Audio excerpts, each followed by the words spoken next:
wouldn't be the Classic without snowy, cold weather. No, it is snowing right this minute. Yes. Fortunately enough, it is about 39 degrees out, so it's not really sticking.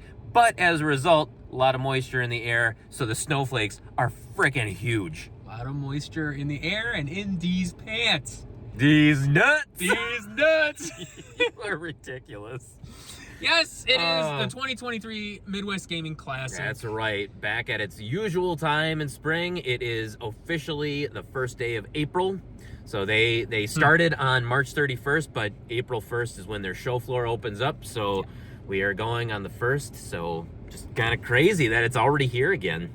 Yeah, I'm about to say, and I know we talked a lot of crap last year about not coming back because of the dismal experience we had. Yeah. But so we're suckers. But you know what, though? I think we're going in with a different mindset now where we really have no expectations.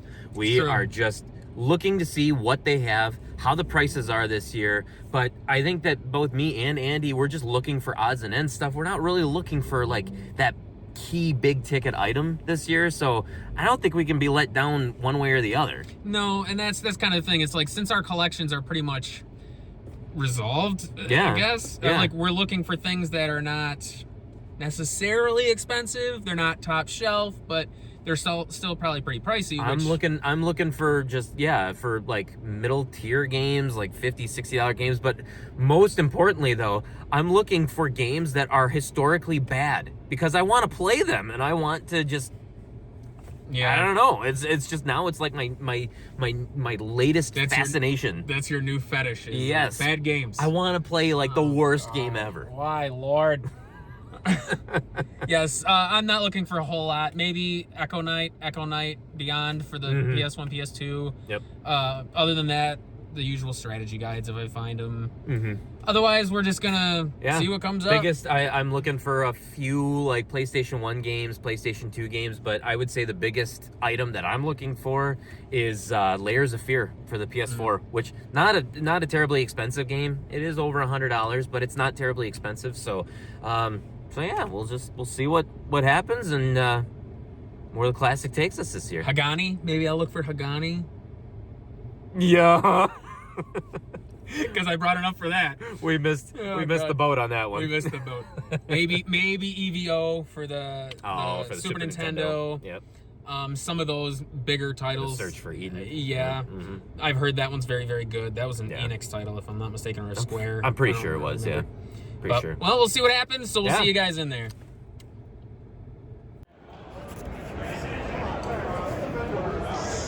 Alright, finally made it into the vendor hall. Looks a little sparse, wouldn't you say? It does just a little bit, but you know what? It looks like it goes on deep. So I think it's gonna be nice. I think it's gonna be a good blend of everything. All right, well, let's do it. Let's do it. $50. Young Merlin. What? Oh, Young Merlin. Oh, I thought you saw the Blue Marlin. No, the Blue Marlin. Blue Marlin. Jeez.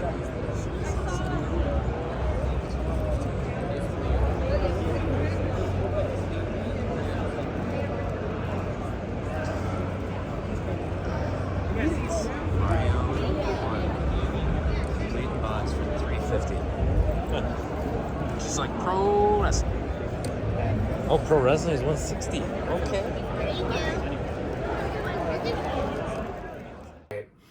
All right. Well, we're back. We are back. If there's some sparse footage, well, not if, there is sparse footage of the Classic. There's a reason for that.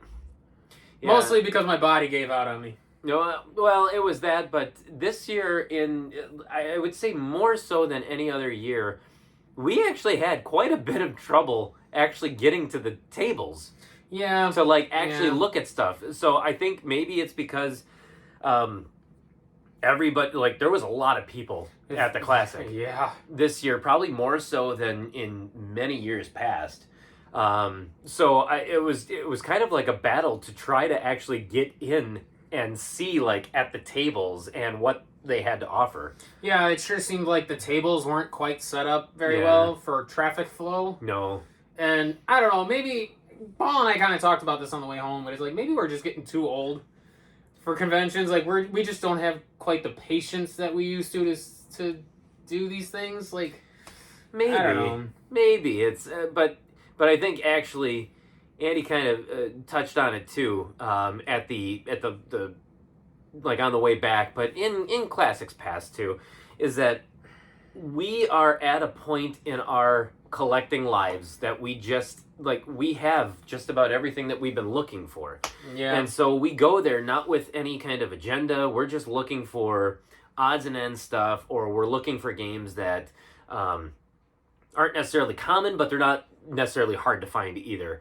And it's just, we don't, I guess maybe not having any kind of aim of what you're looking for is just like, you want to try to see everything that's there, and you can't see anything. And so it's like, wow, I came here even not wanting to, like, not caring what I find, but I at least want to just see stuff. Yeah, it seemed like, and this isn't necessarily a fault of the classic itself, but just like people in general were just kind of, it sounds terrible, people were in the way. Some people were. Some people were in the way. I'm sure that they were like a lot of people were buying stuff, which was good. I mean, like I said, maybe this is just a testament to us getting older and less patient with people, and I was in a lot of pain. I'm not gonna lie to you guys. Like, if you guys know, I'm still recovering from health issues. So like, you're in pain. You don't want to. I don't know. You my don't want to temper deal with people. Yeah, maybe my temper was a little shorter than it should have been. Not that I snapped at anybody, but like, my patience was wearing thin. Yes. So it kind of like I don't know. Maybe I just didn't want to stand around. It's for the most part because we were actually we made it through the whole entire convention, and we were gonna make one additional just kind of loop around. Yeah. And as at that point, I mean, we got there first thing when it opened. So I mean, some of the booths were open, and we got to see some of the booths, but there were some that they were just loaded with people, and it got worse as the day went on because obviously there's more people coming in, and so it got so much harder, and we were just like, you know what, I guess that'll be it for this year. Yeah, I mean, you backed into people at least 4 or 5 times. 4 or 5? Times that by 3 or 4. Yeah. Yeah, it was quite a bit. So, but yes, other than that, like overall, I'd say prices seemed relatively on point, much better than last time. Prices definitely corrected. Yes. There were still some sellers there that were selling stuff for way more than it should have been, but there was a lot more tables there that had games that were priced to sell, and I was so happy to see that. Me too. Where there were certain games that we saw that were probably under what the price charting price was at. Yeah. So it's good to see that kind of stuff come back. Yeah, I mean, we saw what was the one that was pretty much right on the nose. Rule of Rose. Oh, one of the tables had a Rule of Rose for pretty much 700. Yeah, it was like I think it was even 600. I think maybe no, I think it was like 699. Maybe it was 680. Maybe I thought it was right at 600. No, the cheapest one I saw was maybe it was 680. I think it could have been. But the cheapest one I saw, I thought it was like 700. But either way, right on the money. But yeah, right on the money. We saw one table that had a copy of Panzer Dragoon Saga, $11.50. Like, I mean, perfect. was absolutely on the money right there. Where even if that game is like 1,050, 1,075, like okay, that's a premium game. You can, and you're spending the money on the booth. I don't think anybody would complain with that price if that's the game that they were looking for. But then you also had the tables that jacked up prices. There was another Panzer Dragoon Saga. They wanted $15.50 for it. Yeah. It's never hit 15. Nope. I think at its peak it was about 12. Mm-hmm. And then it kind of hovered back down. They had a Magic Knight Ray Earth. They wanted 11. No. That game hovered above 1,000 for maybe a couple weeks. and then shot back down under 1,000. Even now, I think it only goes for like 830. Mm-hmm. Like, it does not go for nearly that much. Yeah. But I would say on average, a lot of the lower tier games, you could tell that those were like $20, maybe $30 here. There wasn't that mid-tier level where it's like a $40 game is $100 or $90. There was only probably a couple tables that were still trying to kind of elevate their prices more than they should have. But for the most part, Classic was spot on with their prices. Yeah. I don't think anybody is going to complain this year about the prices. To be quite honest, the only thing I could really complain about is just what the supply that people had to offer. It was a lot of low tier, a lot of high tier, nothing in between. Nothing in between. And the crazy thing is too is that with the stuff that we were seeing, so we would go from booth to booth, and I was looking for quite a few games, quite a few PlayStation 1 games and PlayStation 2 games as well too. So I would constantly scope those out. And and Wii as well too. But what I don't understand is that I would go from one table and I would see their stack of PlayStation 1 games, PlayStation 2 and Wii. Then I go to another table.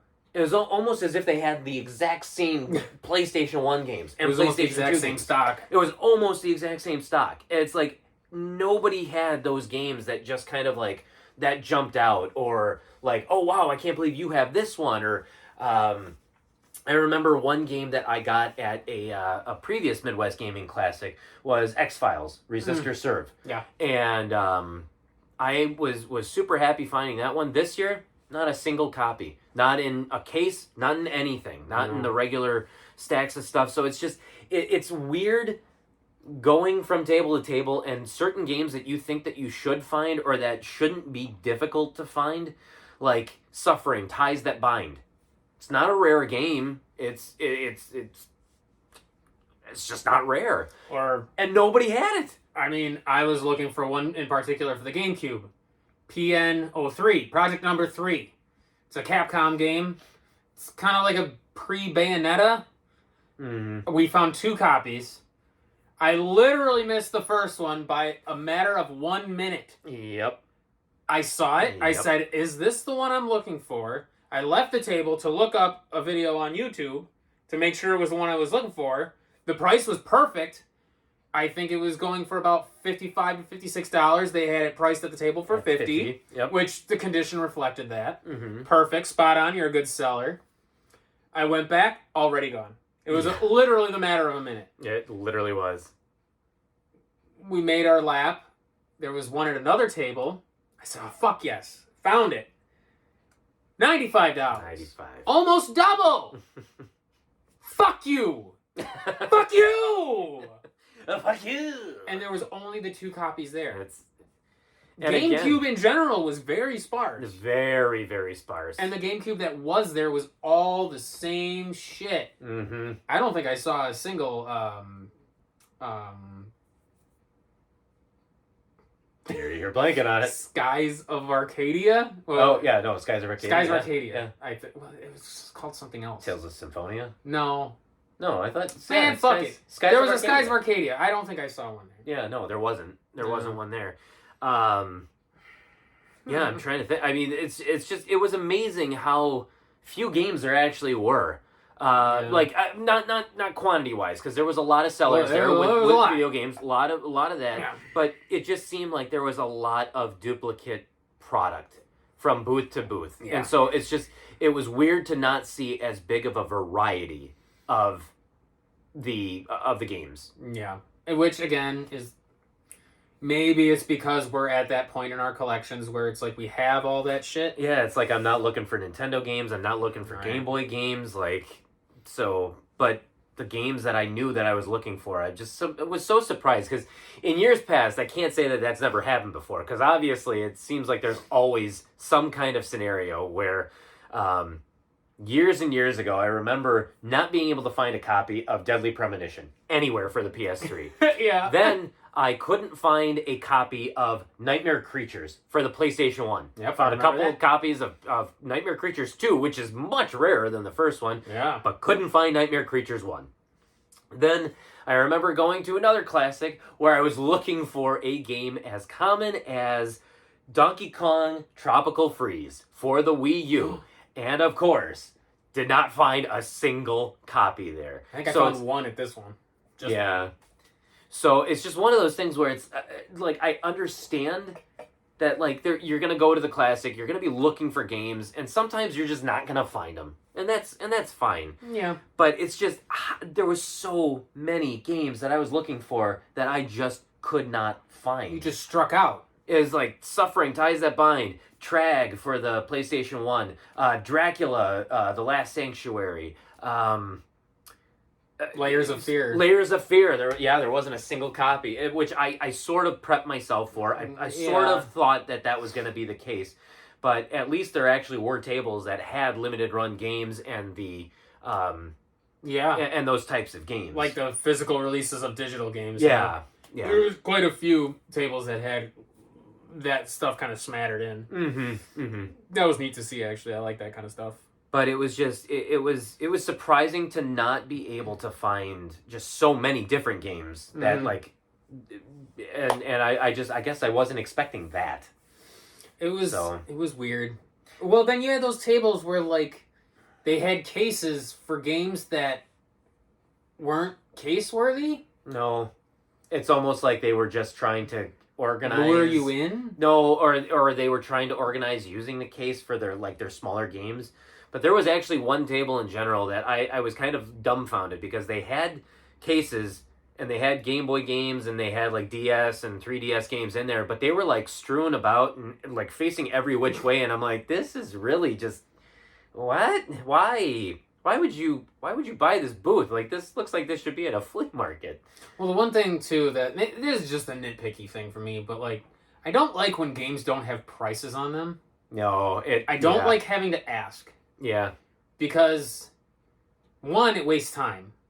Because somebody else is probably already ahead of you asking about the price of a game. Yeah. So it just takes longer to get through the process. Like, put a price on your game. Like, I don't know. It's just something that kind of irritates me a little bit. Well, and it's one thing that always kind of it bugs me just because I don't know. It's necessarily it doesn't necessarily mean a bad thing, and it's not a bad thing when somebody does this. But I always get suspicious, or I get like, oh man, how are they gonna screw me over this time? Is when you say like, what do you got on that game? And they're like, hold on, just one second, and then they pull out their phone because you know that they're going to price charting or whatever. Thank it is. you. So they're trying to get like whatever to maximize their price of what that game is at that moment, or they're going to like past eBay auctions to see like what something sold for, and it just surprises me. Yeah. Or you can be like one guy where we just happen to be at the table. Oh my god. So anybody who knows Marvel vs. Capcom 2, correct? That game has had quite a storied history with its price. Yes, it has. It was probably $60 at launch. Or at release. You know, it's a common PS2 game. Yeah. Oh yeah. Then it took a dip. Then it went high. It went very high. 150. Then it took a dip. It took a huge dive. Started going for probably about 50. Yeah. Yeah. And now it's creeping back up. It's over. It's definitely like, I think it may have eclipsed the $200 mark at this point. Yeah. So one guy had it in his booth, no price tag on it. So we just happened to overhear, hey, how much you want for MVC2? Oh, $250. And the guy was like, is that $2.50 or $250? And the guy just did not know how to react to him. So the booth owner guy is just staring at this guy for asking that question. He's so dumbfounded, he doesn't even know how to react. And he looks away at somebody else and he's like, is this guy serious right now? Yeah. And he's like, no, it's just I don't know games. I don't know PlayStation. I don't know PlayStation. So is that $2.50 or is it $250? I don't know PlayStation all that well. And the vendor was like, what do you think? Yeah, what do you think? He's like, I don't know. That's why I'm asking you. He's like, it's $250. It was like, something. And he's like, okay. I'm like, okay, that guy, either something was wrong with him, or else, like, because you don't just say, like, oh, I happen to like PlayStation games, and you have this this Marvel vs. Capcom 2, that looks like a good one, like, yeah, how much is that? No. If you were asking about Marvel vs. Capcom 2, you know what that game is. Yeah. And you have an idea of what the game is worth. Generally, I would say if you're at that classic, you know what games are relatively worth. And if you have a game that is in a case that you have to ask somebody what the price is, chances are it's not going to be $2.50. And that guy had a lot of really top tier games. Yes, he did. Yes, he did. A lot of top tier games. Yep. So, I mean, you're not going to find a $2.50 game in a case surrounded by Samurai Westerns and Lunars and Shining Force 3s. Or Haunting Grounds. Haunting Grounds. Like, yeah, Kuon, I think, as well. So it's like, yeah, he just put a $2.50 game in there. Yeah. It's like, all right. Like, I mean, I'll give it to him. That kid's got some balls, man. He did. I would never go up to a vendor and say that. I give it to you. You know what? Yeah. Good for you, kid. To be quite honest. That was our business. Yeah, to be quite honest, if that was me and I was asking that and I was like, I don't even know if he was being a smartass or if that was just him being genuine, like just being that absent-minded. Good for you to try and haggle. But I would have literally felt this big. Yeah. Like after walking away, like, oh shit, yeah, maybe you don't come to a video game convention not knowing what at least some price is of like the games that you're looking at. So yeah, overall, it was a good classic. I would say it's definitely corrected itself as you like to say. It course corrected. It did. Corrected itself from last year. It was much better this year than it was last year. Definitely. Yes, I would definitely agree. And I am proud to say, Wada Games was back at the Midwest Gaming Classic. They were there. And nobody was at their booth. Not a single person. So please, everyone, good job, Wada. Stay strong. Do not go to Wada. What's the other company that does it? CGC? CGC just they were entered into the video game market, but CGC has always been them there. They've always been the industry leaders when it comes to grading comics. Mm-hmm. So I think they're just trying to capitalize now on the video game market craze. And VGA has always they've always done game grading since I think 2003 or 2004. Okay. So Wada's the one that came into play in 2018. Right, with Crispin Glover as the head guy. Yes. Yes. What's his name? Yeah. Ray Liotta? What's his name? Yeah, what's his name? Ray Liotta? Yeah. I don't know his name. No, it's George. George McFly. George. Okay. Nice. All right. No need to be snarky, sir. Yes, but it was nice to see Wada empty as usual. It was, yeah. So here we go. We're gonna go over our guts. All right. Here we go. Start with me. Yeah. Start with you. What'd you get? I got nothing. Wow. I didn't spend a single dollar at this convention. This is a Midwest Gaming first that Andy did not spend a single dime. Actually, that's not true. I did spend money. The $50 it cost me to get in there. Actually, you didn't even spend that money. Happy birthday to me! Yeah, that was me. Paul bought my ticket, but I there were games I was faintly interested in, but nothing super, like, I don't have Clock Tower 1, but I'm not going to go out of my way to spend $200 to get it. Yeah. We saw one Echo Knight, and I'm pretty sure it was overpriced. It was probably, I think it was at even 200. Yes, it was a 200, yeah. I think it's 140 40, 50. No, yeah. I thought it was 180. Oh, maybe it is up then. So it's just a little bit. Beyond? That was 180. Beyond is almost at 200. Maybe so maybe I don't know. It was overpriced. So, I didn't want to yeah. spend it. It's like a game I'm interested in, but not that invested in. Yeah. And it's like that was basically my experience at the Classic. It's like I saw things here and there that I was like semi wanting, but nothing. I was just like, oh fuck. Yeah, I gotta get that. Except that PN03, which eluded me. You waited too long. Who knew that a minute was too long? Wow. So yeah, this is a Classic first. I actually walked away with all my money. Yeah. I didn't spend a thing. And we'll go into what I spent, but I picked up A little bit of everything. And You got a smattering. And I like it because I got some things that Andy was just like... I just laughed. He laughed because it was so random off the wall. But you know what? We'll start with... I got a smattering of instruction booklets. And... items here to just try to complete some games that I had the box and the game for, but not the instruction booklet. So which makes sense considering it jumps the value as if we sell the games anyway. Yeah, I don't. Yeah, so but yeah, it can jump the price up considerably if they're complete. But yeah, Phantom Fighter got the instruction booklet for that. We played that one. Watch Phantom Fighter. We did. Yes, watch Phantom Fighter. It's a boring ass series. It's good though. I like that game. It's okay. The Adventures of Bayou Billy. We have not done that one. Don't watch that. Yeah, yet. we have not done that one yet. Dick Tracy. We did that one. I played it. You did. Watch that one. You are proud of that one. Watch us play Dick Tracy.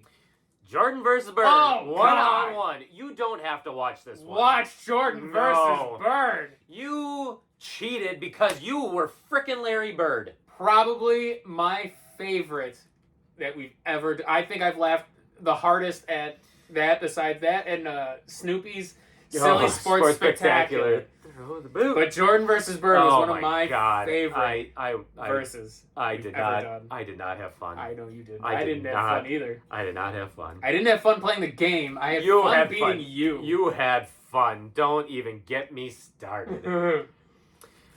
So, Act Racer for the Super Nintendo. Act Racer. It's Razor. Act Razor. Rye.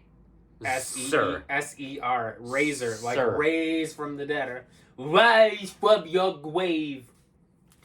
Act Racer. God damn it. And then I got, actually, these two instruction booklets. It's Sword Quest. I did pick that up. Sword Quest Earthworld and Sword Quest Fireworld. However, the only reason I really picked these up is I believe I have both Fireworld and Earthworld. Are those, like, actually fun? Not really. Oh, they sound so cool. They're pretty epic, but I never got into them. Oh. But it's just, I got them because each one of these actually came with the mini comic that it was packed in with. Oh, she's big. Because there was actually It's a DC comic, too. It was. Holy shit! There was a contest that happened with Sword Quest. Where if you were able to identify the secret clues in each game... That's really cool. You were then, you were in a contest to win basically just these elaborate prizes and stuff. Oh my. So I thought, man, these are super cheap, especially with the fact that they came with the mini comics too. This is really neat. Yeah, so that's why I ended up picking those up. Is just for the mini comics themselves, and the comics are in great shape too. Yes, they are, and they look really cool. Yeah, so that's badass. So I'm like super happy with that pickup. Cool. All right, so next picked up the case for Sonic Adventure 1. Because it's just the case? It's just so here's the thing, is I bought it. It was the disc itself. Yeah. So there was a... Drew was the booth owner. Great guy. Oh, yeah. He watched our stuff, so thank you very much. Thank you very much. But he said that, there was some smudge on here, or it was nail polish on there, so he tried to use nail polish remover to get it off, and he used a little bit too much. So now it's completely on there. So he's for all intents and purposes, it's case only because the disc is it's really bad. Case and instructions. Well, I had the game. I just didn't have the case. So I basically bought it just for the case itself. Not bad. So it was a win. Sweet. I have been on a kick. I can see that. I've been on a kick for bad Star Wars games on portable systems. And so that's why I bought these next games. Star Wars Battlefront Elite Squadron. So I'm guessing that this is just like Star Wars Battlefront, but it is the DS equivalent. But judging by the price, $8 for it is probably a bad game, which means I am gonna love it. I also picked up the adaptation of Star Wars Episode 3, Revenge of the Sith, for the Game Boy Advance. I have been on a kick for Star Wars games on the Game Boy Advance because why? They are just so terrible, but it makes me love them so much. You have problems. I do. Wow. I do. And then I bought a boxed, just a box for Star Wars Episode 1 Racer. Because I love it. I don't even think I have Star Wars Episode 1 Racer on the Game Boy, but Game Boy Color. The Game Boy Color. I will get it, though. Sure you will. Eventually. Yeah. I will. That's a thick-ass box, too. Yeah, it it's is. thicker than your standard... A little bit, yeah. Yeah, that's weird. $20! Yep. Wow. So then I also was very happy to find this one, because this was one of those common ones that I was sort of expecting not to find, but at the same time, I was like, there's no way that I could not find this one. Star Wars Rogue Leader. My first experience into the GameCube.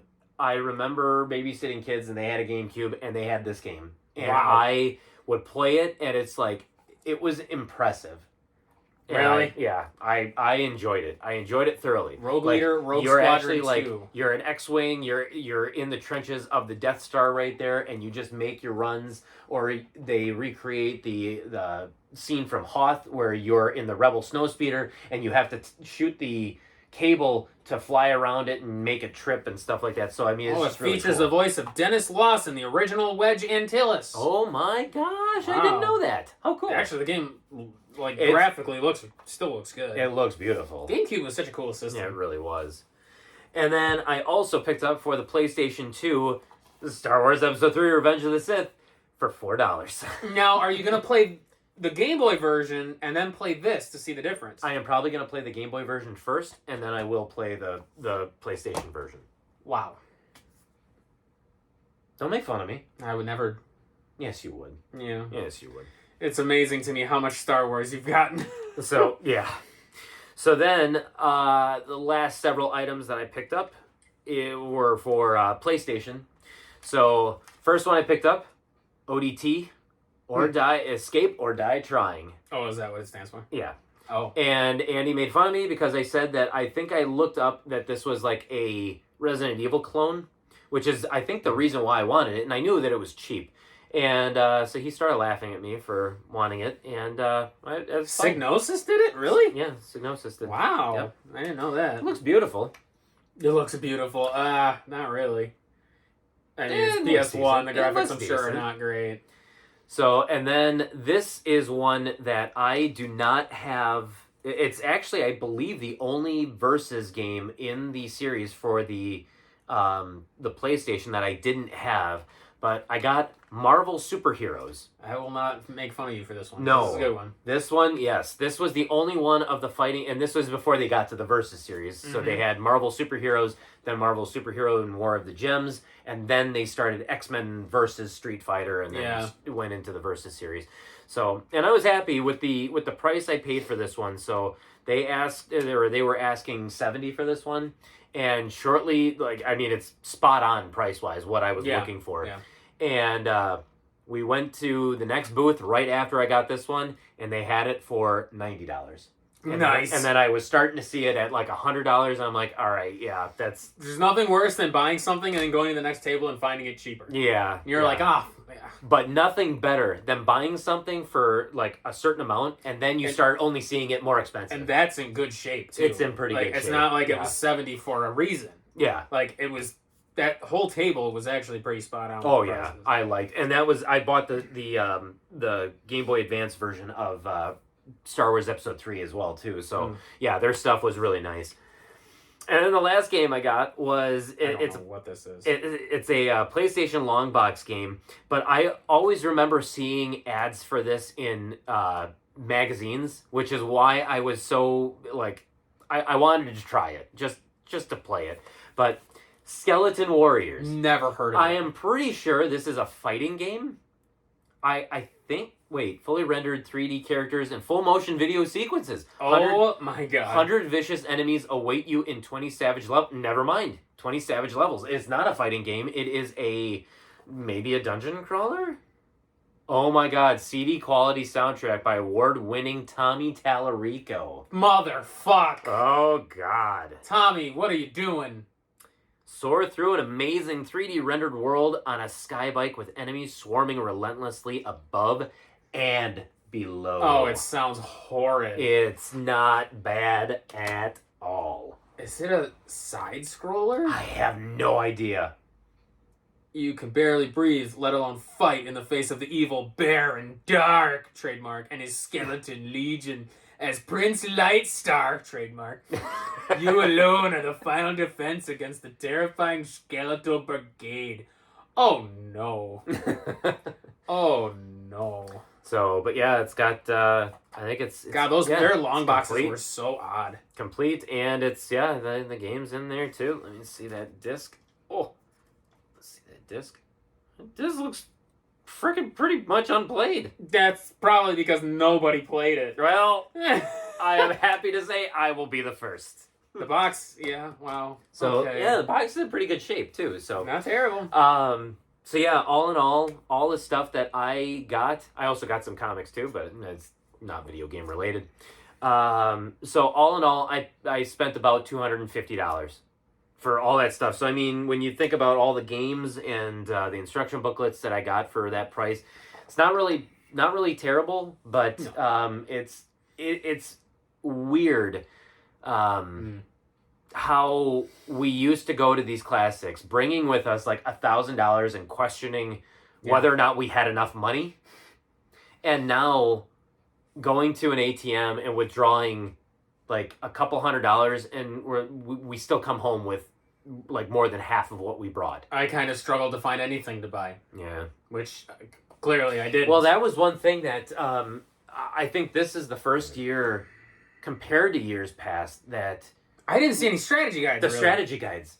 There was hardly any strategy guides, and the only strategy guides, it's the way I can describe it is if you go into a video game store and you see like a stack of of the strategy guides, but it's all of like the Call of Duties, the Modern Warfares, the Diablo 2 or 3s or whatever, like the common ones that you see everywhere. That's what this felt like. Yeah. You were seeing all the same ones or all the common ones. You weren't seeing like the Lunars. You weren't seeing the Popful Males. You weren't seeing like anything of that nature that like you like looking for and collecting. Yeah. I mean, I saw Wild Arms 5, but I have it already. Yeah. I think the only one that I saw was a Fire Emblem Path of Radiance, but it was from Video Game Exchange. Oh, we don't shop there. We don't shop there. No.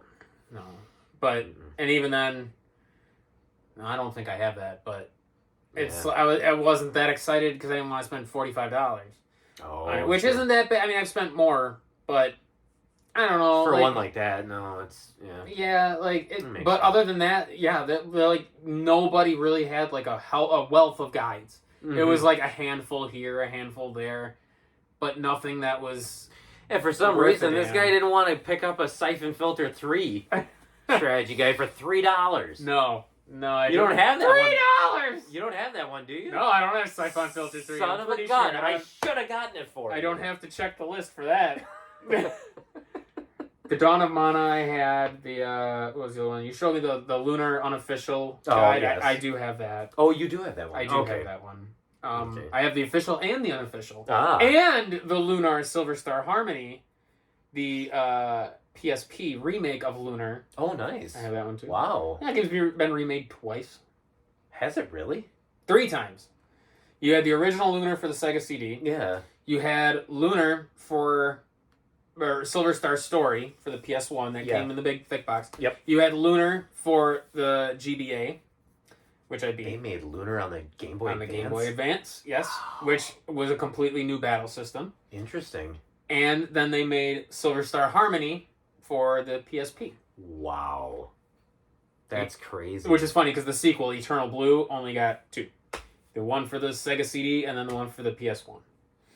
Yeah, okay. That's it's just surprising that it strange, right? Yeah. I think they did like a one on the DS. It was Lunar Dragon Song, but that one it just seems like such an unknown like like little known series to It have is. that many remakes of it. Yeah, it was kind of odd, but I think Lunar 1 is like a kind of a It's a cult classic. favorite. Yeah. Cult When classic. a lot of people think of Sega CD, they think of Lunar. Lunar. Yeah. Which even Sega CD games, we saw a lot of like Vey. We Mhm. really didn't see. I think I saw. I don't think I saw one Popful Mail. No, we you did. saw one. You saw one. It was just disc only. It was disc only. Disc only. And it was still $350. Yep. So like it was. You know what we didn't see that you ended up picking up last year? Illbleed. Oh, you're right. Didn't see a single copy of Illbleed. We saw a couple of Blue Stingers. Hardly saw any Dreamcast Yeah. games. Now that you mention it, There was hardly any. because I was gonna look for the Ring. Oh yeah. I don't have that one. Terror's Realm. Yeah, Mhm. I didn't see that anywhere. Yeah. Yeah, there was very, very, very little Dreamcast. Yeah. There was one table that had Sega Master System games. Yes, That was it. and a lot of them. Mm-hmm. Vanderhoff, what were you thinking? Yeah. But yeah, other than that, it was a lot of the PS2, PS3. There's a lot of PS4. There was a lot of PS3 and PS4. There's a lot of Switch as well. Yes. Yeah. That's a lot of Wii. But it seems like, because it almost seems like certain things were like coming in cycles and stuff. So it's like a couple years ago, it seemed like PS2 was like the big item. Last year, it seemed like Dreamcast was going to be that next big one. I just couldn't believe that. Yeah, there was hardly any of it there. Any. Yeah, that's so. Now that you mention that, Yeah. that is so bizarre. Mm-hmm. Very odd. It was an odd classic. So, it was yeah, good it was- for all intents and purposes, Yeah, but just yeah. not good for us, I Mhm. guess. Just not like in years past. So. Yeah. But I think this year, if anybody goes, you're gonna probably generally have a favorable experience of it. I think so too, and Yeah. I think even next year's classic will be good. Mm-hmm. I think the prices will still be on point. They did a good. The vendors did a good job of correcting. Yeah.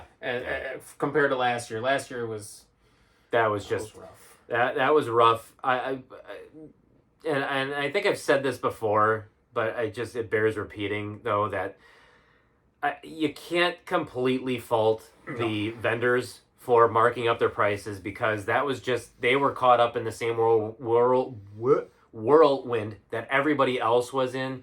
And if you think that something is saying that it's like $200, why not try to get $200 for it, or $220, $230? $225. It wasn't their fault that the market had inflated to the point that it did. It was the outsiders who were buying their stuff, and they were just trying to maximize what they could make. Well, that and I think last year's classic was also on the tail end of coming off of the one from November. Yeah. So it's like you had two classics within 4 or 5 months of each other. It was like So one it's was like- in April, and then the other one was in November. Yeah, so it's like you had to kind of pay your booth fee twice and all that stuff, your travels. So, I mean, Yeah. it made sense Yep. why a lot of their stuff was Mhm. inflated. So, but this year there was definitely some course correction, and I think they really did. They did a good job. I think it was a nice balance of. They had a lot of video game vendors, and then they had your odds and ends stuff like cosplay weapons and pop figures and other stuff. Plushies. Yep. Yeah, like your usual accoutrement. Yes, accoutrement. Yeah. Mm-hmm. So yes, if you guys are going, let us know what you picked up. Yeah. Definitely share with us. Let us know what your experience was. Let us know what you think. Let us know what key games you were looking for, and if you were able to actually find those, what systems you were actually looking for as well. And again, if you did end up finding them, we would love to hear from you. Actually, that was kind of scarce this year too. It was Super Nintendo. Yes, as it far was. as top shelf games go. Yes, it Because was. I didn't see a single EVO. Nope. I don't think I saw a Hagani. No. I know one guy was walking trying- around trying to trying to sell sell it. a Hagani, and I don't know if he ever did, but No, yeah, there there was- really wasn't a whole. I didn't see a Dracula X. I saw a couple Crusader Ascentis. Mm-hmm. That's Genesis, but Yep. well, even Genesis really didn't have a lot of top tier. I saw one Musha. Mm-hmm. I should have got Musha. Oh, that's right. I forgot about that. You saw it for what, $250? $250-ish? Yeah. which I don't know how much it goes for. I didn't really look. Well, it's not too late to go back. Okay. Yeah, okay. But yeah, other than that, like, yeah, that's all I got. It'll be interesting. So, Let us know what you guys experienced if you went. Mm-hmm. Yeah, and just remember, you can email us questions, comments, concerns, suggestions, anything. Let us know. nespowertrip@gmail.com. That's right. You can also go to iTunes, Stitcher, and Spotify for the PTG Powercast, where we talk about a bunch of nonsense. And I've started to post those again. It's been a while, but I did. Yay. I did it. Oh my god, I edited 2 of them in a week. Oh my god. Yeah. Whoa. I know. So I think that'll do it. That'll do it for this year. Signing off. Next time on Power Trip. Signing off. Signing off. We'll actually play something. We'll play something. We'll do better. We'll do better. We'll do better. I'm sorry. Sorry, guys.